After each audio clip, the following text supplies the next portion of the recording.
Sahabat Kompas, senang sekali kalau hari ini kita ketemu lagi di obrolan Kak. Obrolan penuh makna. Dengan saya Terence Falar. Dan saya Hairul Anwar. Mas Irul, pasti kalau obrolan Kak itu pastikan kita ngebahas sesuatu yang menarik, yang tentunya berdampak dan memberikan pengetahuan atau memperkaya buat sahabat Kompas ya. Kali ini kita Betul, Mbak. akan bahas apa ya? Betul, Mbak. Beberapa episode yang lalu kita sudah bahas sustainability dari berbagai aspek. Nah, Ada aspek ESG, kita juga sudah belajar bagaimana sustainability di lingkungan industri. Nah, hari ini kita bakal ngebahas hal yang lain lagi, Mbak. apa itu? Nah, kita akan membahas soal karbon, Mbak. Nah, Betul. karbon di kehidupan sehari-hari itu sudah banyak kita temui. Tapi kali ini kita akan membahas soal karbon dalam aspek yang berbeda. Karbon dalam industri. Nah, pasti teman-teman semua penasaran bagaimana karbon dalam industri atau dalam bisnis. Nah, kita kali ini sudah kedatangan karbon expert, Mas Andrew Halim. Halo, Mas. Selamat pagi Halo semuanya. Mas, apa kabar? Baik kabarnya, Sehat? sehat. Seru nih Mas. Aku pas dengar kata karbon aja kadang-kadang sesuatu yang spontanitas apa sih yang muncul dalam ingatan kita ya. Kalau kamu apa, Rul? Kalau karbon tuh biasanya bahan-bahan untuk sepeda gitu yang mahal ya. Kalau aku lebih kocak lagi. Apa tuh, Mbak? Kamu bayangin ya, jadi ketahuan ya angkatannya. Karbon kan dulu kita suka ada lampiran tuh berapa lembar supaya nggak nulis ulang. Jadi dilapisin itu gitu. Ngerti nggak? Aduh, kayak kejadulan Waduh, deh gue. beda Aduh. zaman kayaknya ya. Beda generasi ya. Ya udah. Oke, mumpung tamunya udah di sini, kita ngomongin apa dulu nih? Nah, kita mungkin akan membahas dari mulai hal yang paling dasar, Mas. Sebenarnya apa sih yang dimaksud dengan karbon yang sering kita dengar belakangan? Kenapa sih jadi rame kita ngobrolin karbon, Mas? Oke, jadi ada dua pertanyaan ya tadi ya. Iya. Karbon itu apa, terus kenapa sekarang itu rame ya Ya. dibicarakan lah gitu ya. Jadi sebenarnya kalau kita bicara karbon tuh bukan hal baru ya. Gitu. Nah, karbon ini tuh dia merupakan sesuatu yang kita secara natural tuh kita hasilkan sebenarnya. Mungkin waktu dulu sekolah belajar ya, kita menghirup oksigen, mengeluarkan karbon dioksida. Nah, sebenarnya kalau CO2 kita ya, Mas? iya betul sekali, CO2. Jadi kalau kita sekarang membicarakan karbon, Hmm. rata-rata tuh kita sebenarnya membicarakan CO2. Walaupun ada tipe gas-gas lainnya gitu ya. Tapi kalau secara kita membicarakan karbon, biasa semua itu disetarakan dengan CO2. Makanya kalau nanti kita baca dokumen atau kita dengar berita gitu ya, itu biasa dia menyebutkan CO2 ekuivalen gitu. Jadi setaranya berapa sih CO2-nya gitu sih. Gitu. Bisa dihitung lah ya, Mas Bisa ya. dihitung, betul sekali gitu. Nah, tapi kenapa hal yang natural jadi rame gitu kan ya? Kenapa hal yang natural itu jadi rame? Nah, ini jadi rame karena sebenarnya dulu-dulu itu ini kan natural terjadi. Ya. Nah, kita sebagai manusia, kita menjalankan aktivitas kita keluar secara natural dari hal-hal yang kita lakukan. Nah, sekarang dalam kita do bisnis, dalam pergerakan ekonomi yang signifikan, nah kita mengeluarkan CO2 itu atau menghasilkan gas-gas tersebut yang berbahaya itu lebih banyak kuantitasnya gitu, lebih banyak dibandingkan apa yang bisa diproses sebenarnya. Itu Gitu. jadi kayak apa ya, sesuatu yang natural dan tanpa kita sadari kayak kejadian kita sehari-hari ya, Mas ya. Betul sekali. Makanya sering dibilang gitu. jejak Karbon, ya. iya betul sekali gitu. Nah sebenarnya kalau kita bicara gas, kan kita bernafas nih, nggak ada yang salah dong dengan kita nafas gitu kan ya. Nah permasalahannya gas ini harusnya itu dia hilang. Jadi gas itu dia akan naik ke atmosfer dan dia eventually itu akan hilang sebenarnya. Nah lama masing-masing gas di atmosfer itu beda-beda gitu ya. Ada yang males lama-lama hilang sendiri gitu ya.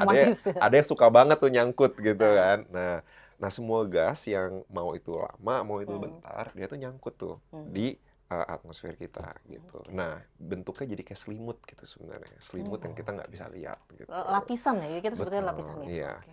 Nah selimut ini efeknya tuh apa?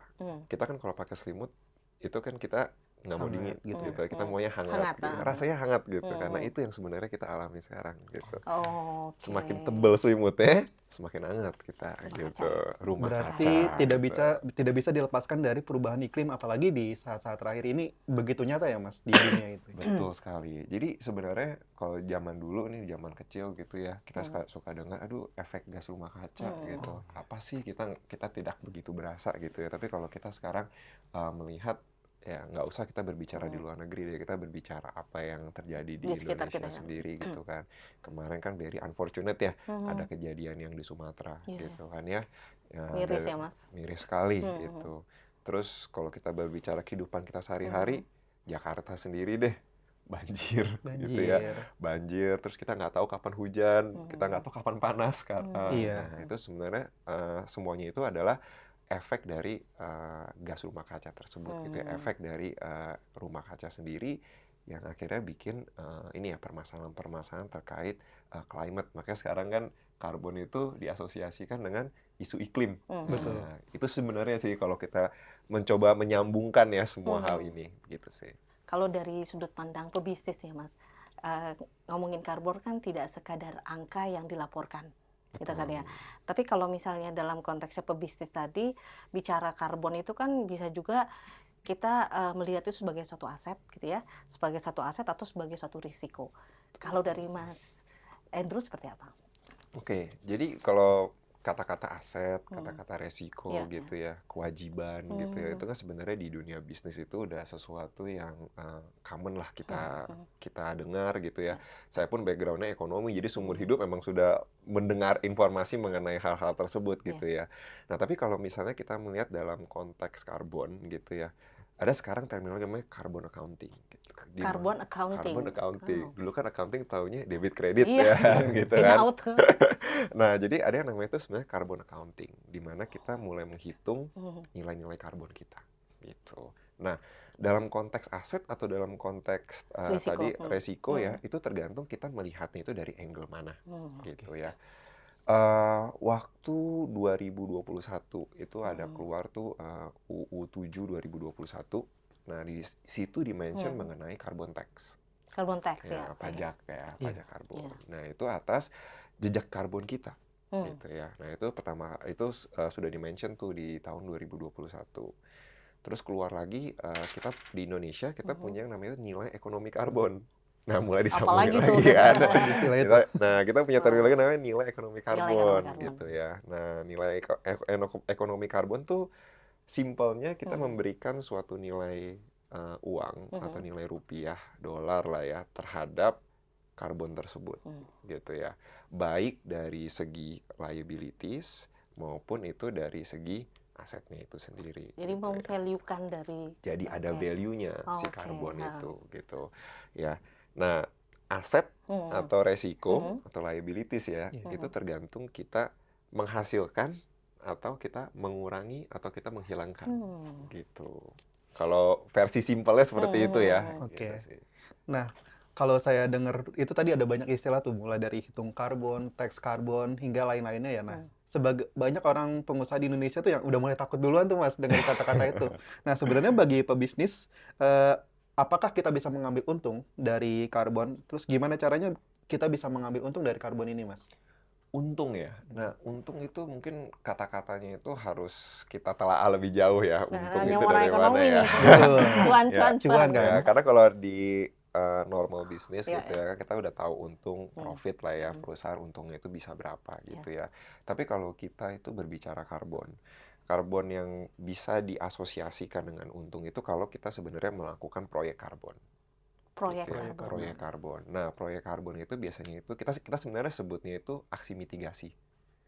Upaya mitigasi, Upaya mencegah mitigasi, berarti. mencegah Oke, gitu ya. ya. Apa yang kita cegah sebenarnya gitu ya? Yang kita cegah itu sebenarnya CO2 itu bertambah. Gitu. Jadi dengan kondisi kita per sekarang, CO2 itu bertambah. Itu yang kita coba cegah gitu. Kedua, kita bisa menghilangkan CO2-nya. Kita bisa meremove CO2-nya gitu Bisa, ya. Mas? Bisa. Kan itu Ada natural. teknologinya. Oh iya, iya. Ya, Oke, secara jadi curious nih. secara teknologi itu ada dan secara natural itu ada. Oke. Gitu. Misalnya di ruangan ini saya tambahkan satu pohon. Dia menggunakan CO2, betul? Iya. Dia menghirup Iya. CO2. Berarti CO2 yang dorongannya hilang.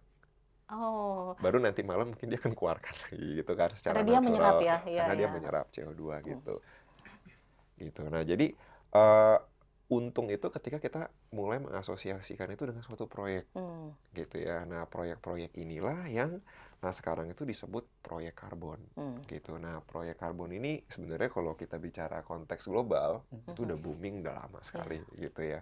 Nah, tapi kalau di Indonesia baru recently kita bicarakan. I think pergerakannya itu sejak 2021 sampai sekarang tuh signifikan sekali lah. Pemerintah kita mulai berbicara perdagangan karbon. Iya. Terus kita Indeks punya karbon ya. betul, terus kita punya bursanya. Bursa, Kita iya. punya Iya, IDX iya. karbon Iya, juga IDX gitu karbon, kan. ya. Itu pergerakan tuh cepat sekali kita gitu ya. Dan sudah di beberapa media kita pun juga secara negara kita bilang Indonesia tuh potensi karbonnya itu tinggi sekali. Karbon ekonomi itu tinggi sekali gitu ya. Nah, ketika kita bicara karbon ekonomi, that's where business comes in. Ya, Gitu exactly. ya. Gitu. Nah, and it's not all bad sebenarnya. It's not all bad karena at the end of the day kalau kita tidak ada suatu keharusan, typically bagaimana kita menjalankan bisnis, kalau tidak ada keharusan, nggak banyak perusahaan itu yang mau melakukan. Iya, karena Gitu. nggak ada punishment, nggak ada apa gitu ya, Mas. Betul sekali oke. gitu. Jadi kalau dulu kan kita taunya adalah orang-orang yang menolong bumi gitu ya, melakukan Jaga restorasi bumi, hutan, ya. jaga bumi gitu kan ya. Itu kan biasanya kan para NGO ya, Iya. gitu ya. Nah, cuma balik lagi NGO pun melakukan tersebut kan pakai funding, Iya. pakai uang Iya, gitu kan ya. Nah, ini di mana akhirnya itu terlihat faktanya bahwa kalau kita mau mengurangi CO2 atau kita mau menghilangkan CO2 gitu, kita tuh butuh funding, kita butuh uang gitu ya. Makanya di mana proyek tersebut at the end of the day kita butuh uang yang kita kelola untuk melakukan aksi-aksi tersebut gitu. Nah, yang namanya kita udah kelola uang kan bisa kita kelola dengan baik, bisa kita kelola dengan buruk gitu ya. Nah, inilah yang dimana mulai mirip sama business as usual sebenarnya. Kita mulai mirip dengan business as usual. Untungnya dari mana? Yes. Ya kan? Sekarang kan kita tadi udah bicara uangnya dipakai untuk aksi mitigasinya, di-manage seperti bisnis, untungnya Ada dari proyek mana? juga ya. Betul gitu. Nah, jadi aksi mitigasi ini itu dia bisa menghasilkan yang namanya carbon credit. Gitu ya. Dia bisa menghasilkan carbon credit. Nah, carbon credit ini itu bisa diperdagangkan. Gitu. Dan ada yang beli. Seperti saham lah gitu ya. Nah, jadi carbon credit ini itu bisa dibeli oleh pihak ketiga gitu. Nah, makanya kita punya bursanya tuh IDX Carbon gitu ya. Dan ketika dia diperjualbelikan, of course akan ada perpindahan uang gitu transaksi kan ya. Transaksi itu terjadi gitu kan ya.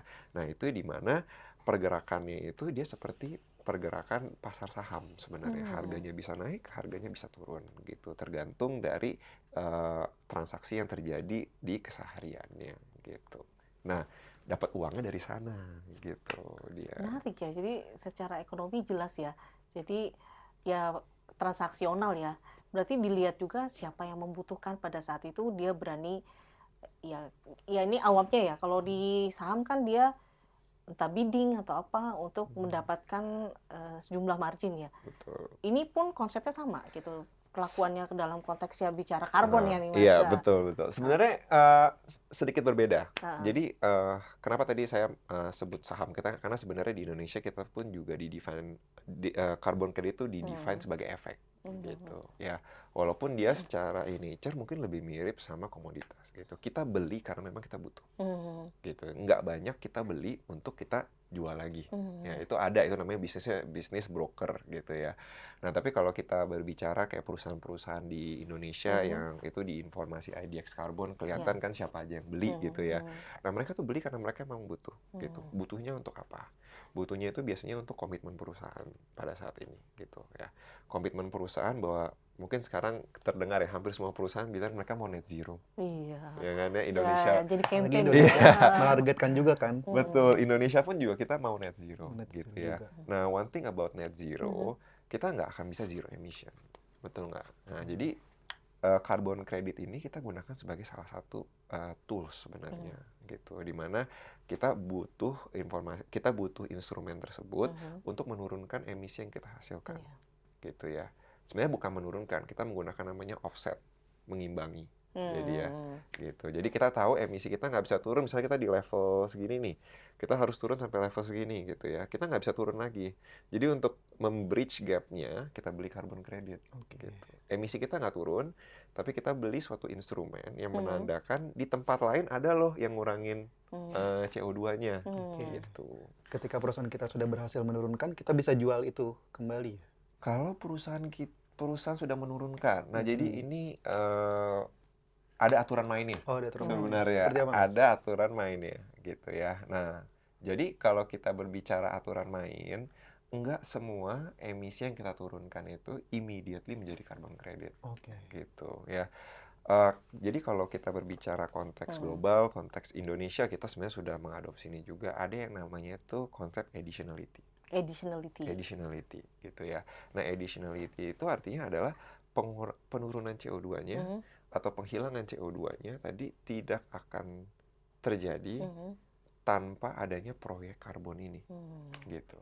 Dan ini angle-nya tuh macam-macam. Ada yang dilihat ini baru kita anggap sebagai additional kalau teknologinya susah. Gitu. Atau kalau nggak ada carbon credit-nya, tidak ada income dari carbon credit, ini nggak bisa jalan proyek ini. Jadi kita memang butuh uang itu untuk memfinance proyek tersebut. Tadi ya. Gitu. Mas Hendro, tadi kita kan lebih banyak dari aspek untungnya ya.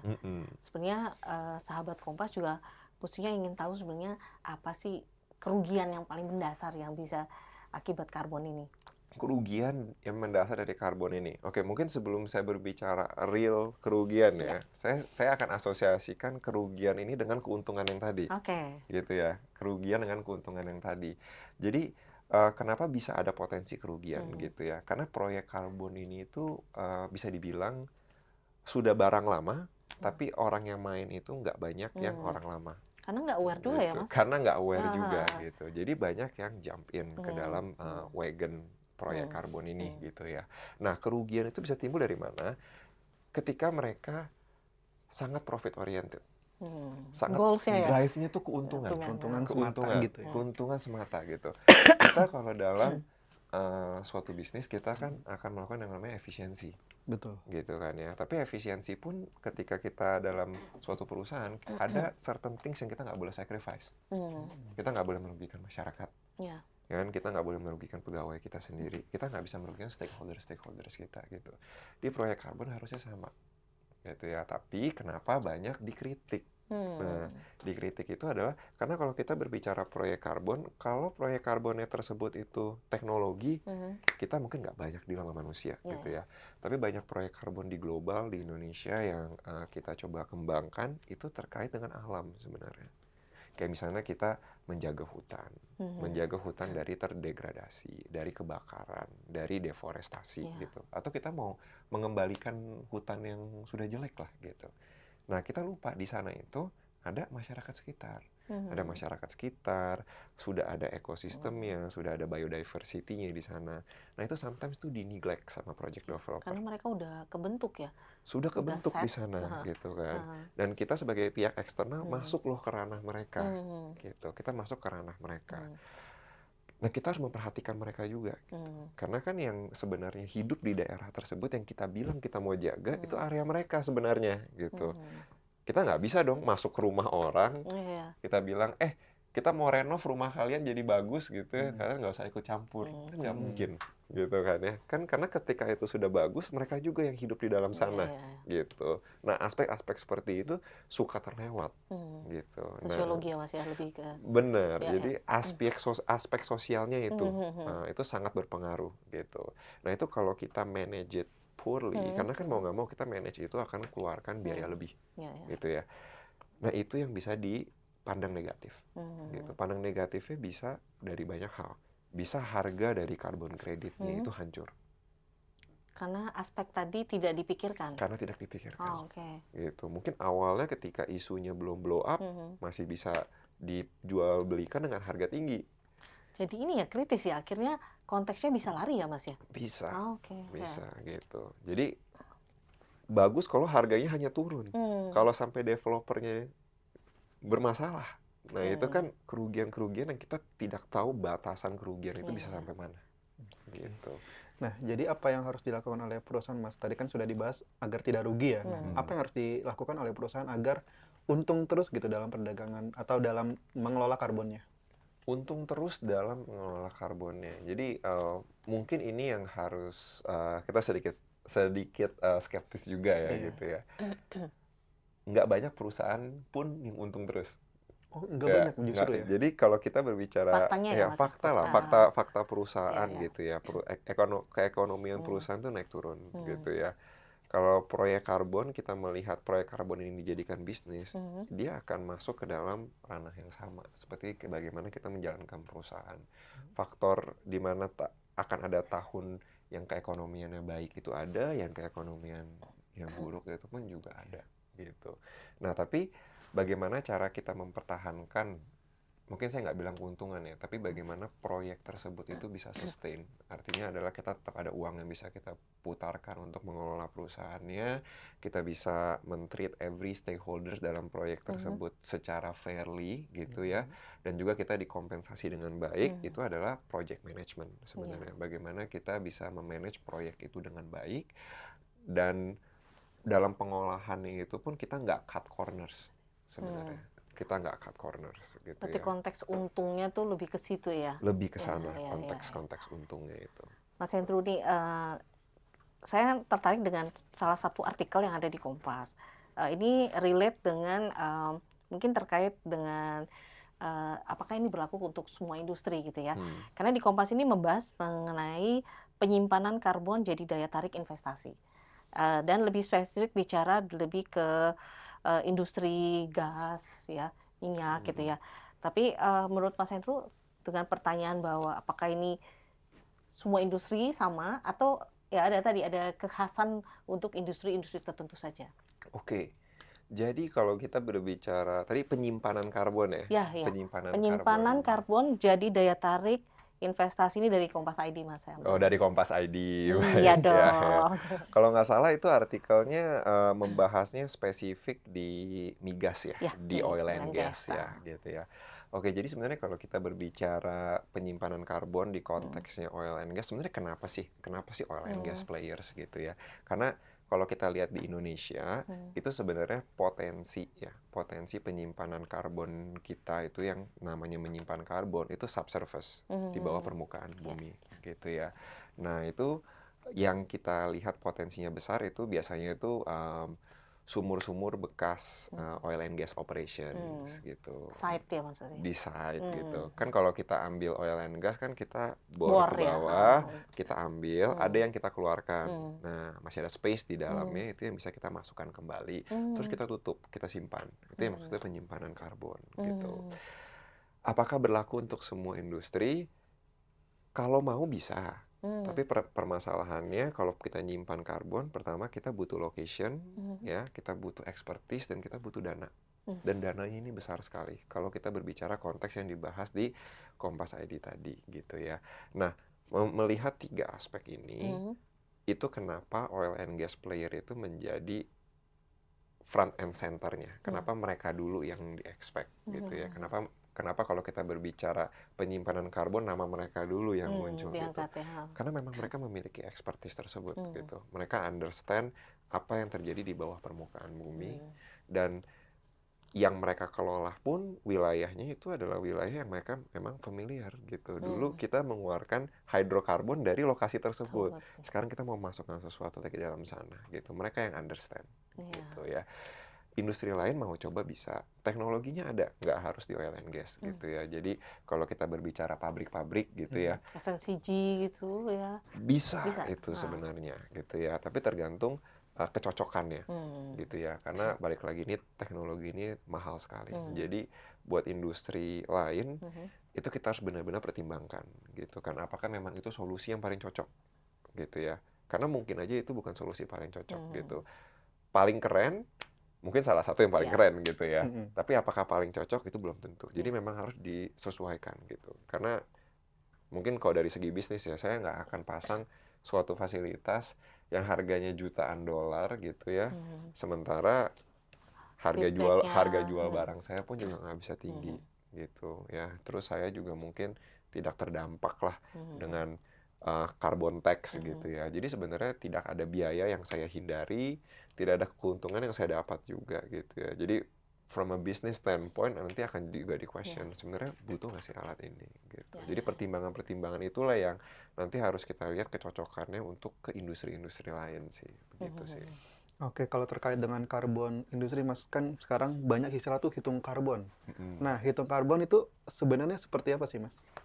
Oke, hitung karbon ya. Hitung karbon itu sebenarnya it's about kita keeping track lah ya. Kita keeping track atas karbon yang dihasilkan lah dari aktivitas-aktivitas kita gitu ya.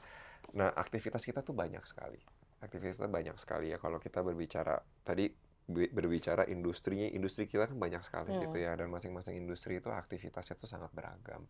Nah, jadi itu tugas dari masing-masing industri itu untuk melihat gitu ya, bagaimana per masing-masing industri itu keep track dari emission yang mereka hasilkan gitu ya.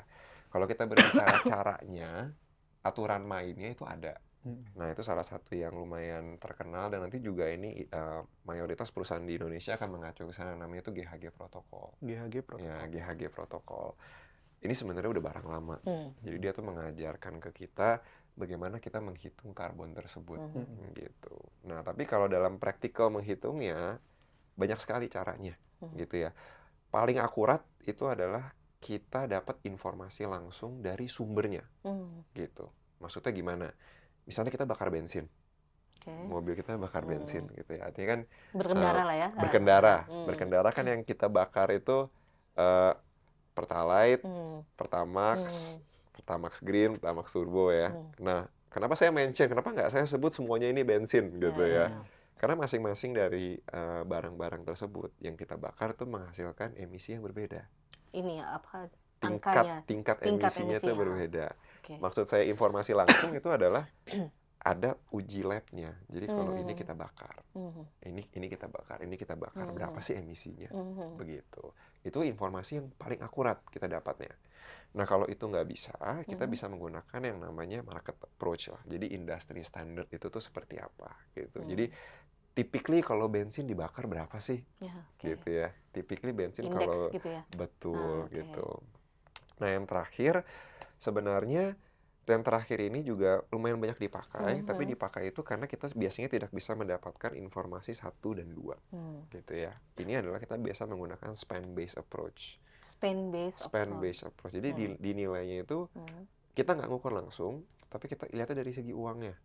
Ya, jadi kan setiap jejak kita ya, kalau kita bilang jejak perusahaan deh, atau even jejak kita deh. Jejak aktivitas kita kan ke-reflect dengan uang. Kita dapat uang, kita keluarkan uang gitu kan ya. Nah, ini yang kita coba gunakan sebagai salah satu parameter inputnya untuk menghasilkan proxy gitu ya. Kira-kira emisi kita berapa sih kalau kita keluar, misalnya kalau saya keluar Rp10.000 untuk beli gelas ini, emisinya berapa sih? Gitu. Itu udah semakin mudah ya, Mas, maksudnya untuk kita secara individu ini untuk menghitungnya.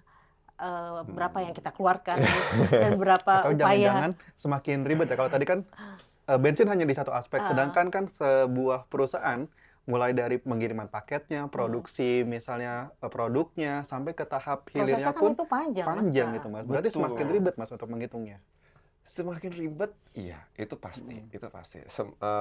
Menghitung sesuatu yang biasanya kita tidak hitung itu udah pasti ribet sekali, gitu ya. Dan ini beda antara respon masing-masing perusahaan gitu. Jadi kalau misalnya perusahaan yang dia sudah well established, dia keep track dari semua intricate aspek dari operasi dia, itu mungkin akan lebih mudah untuk dia start menghitung emisi mereka gitu. Tapi juga ada perusahaan yang mungkin sistemnya belum ready gitu ya. Mereka belum punya sistem yang baik memaintain semua data gitu ya. Misalnya masih banyak perusahaan yang collection datanya itu masih Microsoft Excel dipegang satu orang gitu kan ya. Nah, gitu kan. Nah, jadi perusahaan-perusahaan seperti itu yang otomatis dia akan memiliki journey lebih panjang untuk dia bisa menghitung itu dengan benar gitu ya. Nah, tapi kalau kita berbicara sebenarnya penghitungan yang benar, penghitungan yang salah itu sebenarnya kita bisa bilang itu ada aturan main ya. Baik lagi ya, tadi kita menganut ke GHG protokolnya tadi gitu. Cara hitung mah gampang, Pak. sebenarnya. Ya, sama kayak kita ngitung uang. Ada jumlahnya, ada harganya, gitu ya. Emisi juga sama, gitu. Ada kuantitasnya, ada harganya. Harganya itu biasa kita pakainya itu adalah faktor emisi, gitu. Cara ngitungnya gampang. Yang masalah itu adalah datanya. Dapat datanya dari mana, gitu ya. Nah, ini data yang biasanya itu perusahaan-perusahaan itu struggling dan harus bebenah dulu, begitu sih. Mas, ini kita tadi banyak lihat dari aspek industri atau perusahaan. Nah, sederhananya nih Mas, secara individu apa sih kontribusi kita? Atau once tadi misalnya kita mau mencoba mengkalkulasi lah ya, itu kan tadi salah satu problemnya adalah data. Itu udah kayak semacam etalase yang bisa kita hitung sendiri atau sebenarnya sekompleks apa sih Mas? Jadi sebenarnya kalau kita berbicara ini ya, cara untuk menghitung itu sebenarnya apalagi sekarang zaman AI ya, kita bisa langsung tanya sama AI lah. Itu suatu benefit yang kita dapat living in this age ya, gitu ya. Kita bisa upskill diri kita bagaimana cara kita menghitung. Tools pun sudah banyak sekali yang available, gitu ya. Kita ada yang itu berbayar, ada itu yang bisa secara gratis kita hitung. Pakai simple Microsoft Excel juga bisa, gitu kan ya. Berarti itu sebenarnya udah publish lah ya. Sudah publish sekali, gitu ya. Nah, cara yang kita harus perhatikan itu adalah sebenarnya keakurasian datanya, ya. Mawas dirinya terhadap sebenarnya emisi itu tuh bisa keluar dari mana. Itu yang penting, gitu. Mungkin kalau dari aspek penghitungannya yang penting itu adalah completeness-nya, kelengkapannya, gitu. Karena media ngitungnya sudah ada, tapi kalau hitungannya benar, tapi kita kehilangan satu aspek dalam perusahaan kita, dalam kehidupan kita, kalau kita hitung buat diri sendiri, kita nggak perhitungkan, ya itu berarti seluruh hitungannya salah dong. Gitu sih. Kelengkapan itu penting sekali. Dan gitu. akurasi data. Betul sekali. Betul, nah itu tadi kan kalau dari individu ya apa yang harus dilakukan. Nah misalnya Mas, apa saran Mas untuk CEO ataupun pimpinan perusahaan yang belum aware soal karbon ini, apa yang harus langkah pertama yang harus mereka lakukan Mas? Oke, untuk para CEO perusahaannya, sebenarnya begini, kita harus melihat para CEO itu harus sudah mulai mawas bahwa CO2 ini menjadi suatu aspek yang penting, gitu ya. Kenapa ini penting? Karena balik lagi kita circle back ke poin pertama kita, gitu ya. Yang menyebabkan semua natural disaster ini happen, salah satu kontributornya terbesar itu adalah si CO2 equivalent tersebut, ya. CO2 dan teman-teman gas bumi, gas lainnya, gitu ya. Nah, itu yang harus kita para CEO itu aware, gitu ya. Baik itu dari diri dia, dari perusahaan dia sendiri maupun apa yang terjadi di luar sana, gitu. Nah, mereka harus memulai dengan tahu perusahaan mereka itu sebenarnya itu berada di level mana sekarang, gitu ya. Sebenarnya sumber emisi kita tuh datangnya dari mana, ya.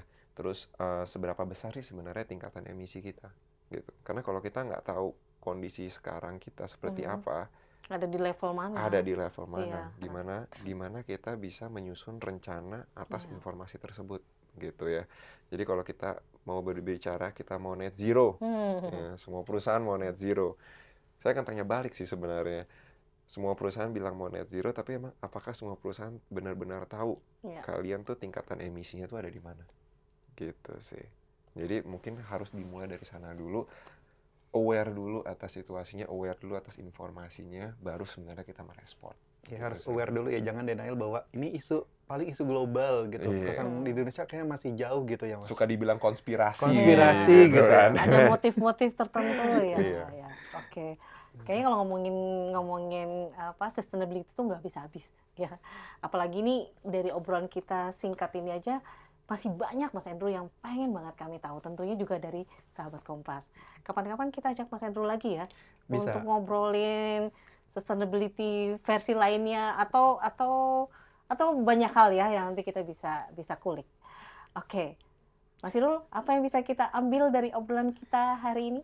Nah, dari obrolan kita kali ini kita udah tahu ya bahwa karbon itu erat kaitannya dengan kehidupan kita, bahwa perusahaan-perusahaan ataupun CEO juga jangan denial gitu tentang isu karbon ini. Mulai hitung karbon, sadar dulu misalnya tingkat level produksi karbon di perusahaan kita. Dan karbon itu erat kaitannya dengan lingkungan dan bisa untung juga, bisa rugi juga gitu, Mbak. Dan itu sebenarnya datanya ada. Sekarang kesadaran kita sendiri mau baca nggak, mencari akurasi data yang tepat, dan di Kompas juga ada loh. Oke, baik. Terima kasih Mas Andrew Oke, sudah Mas, terima meluangkan kasih waktu ya. untuk Terima berbagi. kasih Sering-sering main ke kesempatannya. Kompas Institut ya, ke Ditunggu Harian undangan Kompas. berikutnya. Nah, Oke. sahabat Kompas, ikuti terus media sosial dari Harian Kompas ataupun YouTube Harian Kompas untuk tahu update terkait diskusi tentang sustainability di obrolan Kak. Obrolan Kak, kayak gini nih. Mas Andrew, nih. Begini Ya. ya. Oke. Sampai jumpa teman-teman, sahabat Kompas di obrolan Kak berikutnya. Bye-bye. Bye-bye.